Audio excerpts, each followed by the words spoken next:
À, trước cũng thấy à. Chào các bạn nhé. Hôm nay mình đang đi khám phá một cái tổ chim chim khuyên đấy các bạn. Mà nó được con chim tố hú nó đẻ vào ấy. Cái loài chim mà mình gọi là loài chim ác nhất đấy các bạn. Không biết là các bạn và các bác đã theo dõi những cái clip mà chim khuyên này nó ấy chưa? Clip chim khuyên mà chim tố hú nó đẻ vào những cái tổ chim khuyên chim trích đấy các bạn. Đấy, nên hôm nay em được bạn giới thiệu lên cái tổ chim này, hôm nay em đặt máy quay các bạn cùng theo dõi luôn nhé.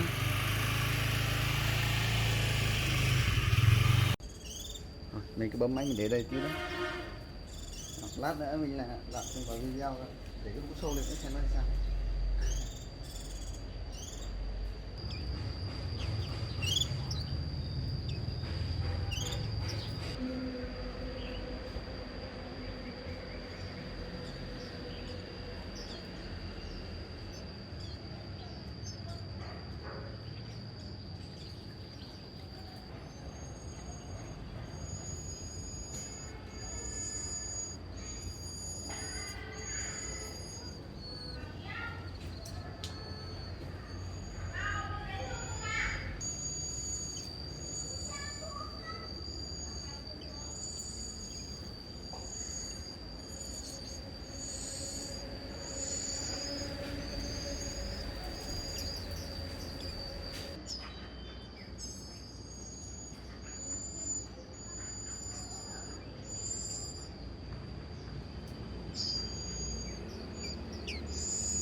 Để cho mũ xô luôn nhé.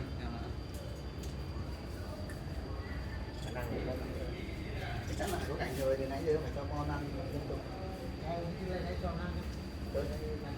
cứ làm đi.